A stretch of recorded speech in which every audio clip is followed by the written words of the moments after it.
So the LG L Fino is basically a entry-level smartphone. It's based off the same design cues of the LG G3 and the G3 Beat. So if you consider the G3 Beat a light version of the G3, then the L Fino is really a light version of the G3 Beat.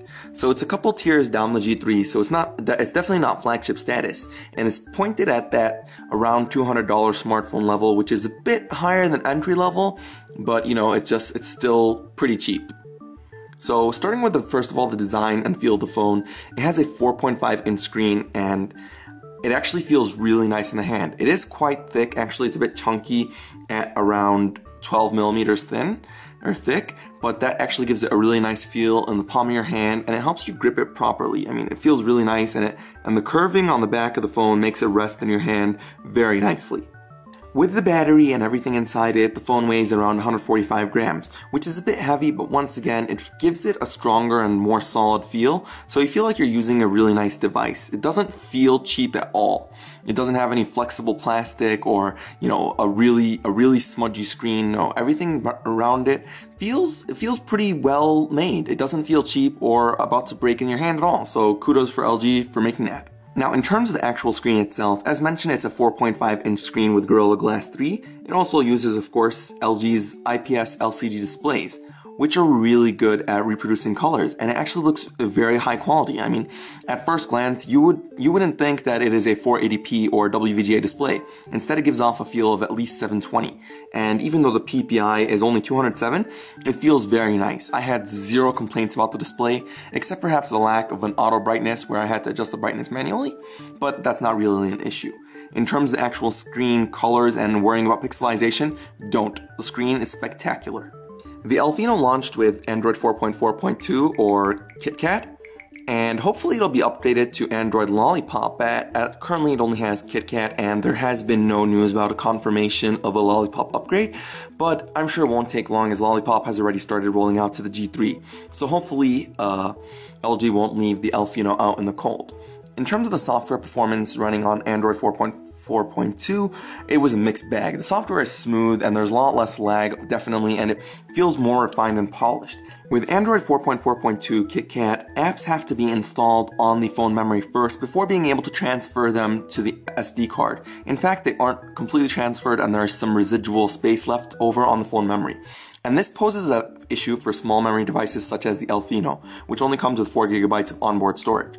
So as you can see here, we only have 338 megabytes available, while the actual space available of 4 GB is really not there. You can't utilize the full space, and that leads to a lot of difficulty installing large apps or large games, and it often made me giving up on installing large games such as FIFA or Nova and Call of Duty or whatnot because I just didn't have enough space. I couldn't download them onto my phone card and then transfer them to the SD card. So it's a really big issue for me, and I guess it is a big thorn in the side of this phone. The L Fino, however, has 1 GB of RAM and a Snapdragon 200 with an Adreno 302 quad-core 1.2 GHz processor. So it runs pretty smoothly, and I actually have minor amounts of lag. I mean, while multitasking, there was occasional bits of lag, but it even apparently had less lag than I found on my G3 Beat or G3S, which is kind of confusing.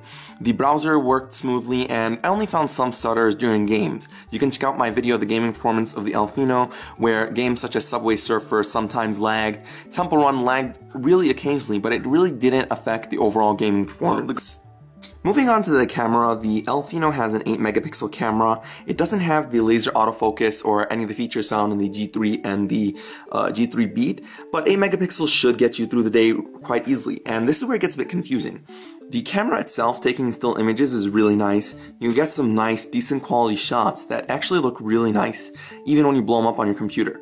However, the issues actually arise when you try shooting video or using the front-facing camera. The front-facing camera is a 0.3 megapixel camera, and it only films video at 480p.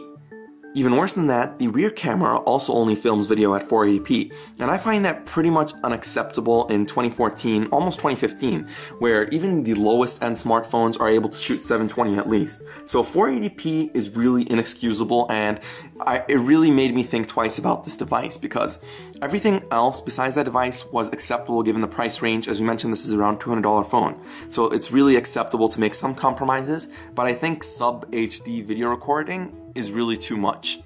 And I mean, I think that's something you guys should keep in mind if you're considering the phone. If you really want to record videos or you're big on recording videos, you might want to find something else. But besides that, the actual camera for stills is pretty good. And considering that it's a 0.3 megapixel camera on the front, it does take some pretty okay shots in good lighting. I mean, you can see right there. Hi guys.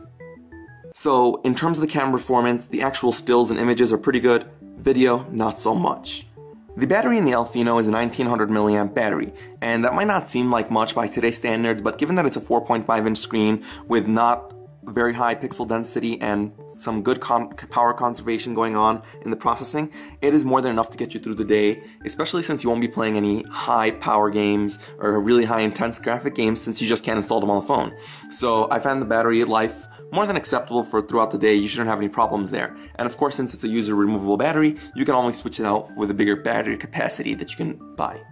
So to wrap it up, I'd say the L Fino is a really good phone at its price range, considering that it's a sub $200 phone. It has some nice powers going for it. I mean, it has a nice body build, nice screen, very nice screen, good image quality. But it does have some issues that you might want to keep in mind if you're considering the phone, such as the limited memory and the video capture. Those are my really only two complaints about the phone. Besides that, I would recommend this phone in a heartbeat. So if those two aren't issues for you, you should check out the L Fino as a serious buy if you're considering a low-end smartphone. So what do you guys think about the L Fino in general? Is the lack of memory or the video performance an issue for you?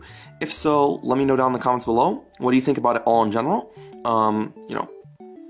Give me your thoughts on it, and thanks for watching, guys. Please like the video, subscribe to my channel, and I'll see you guys around.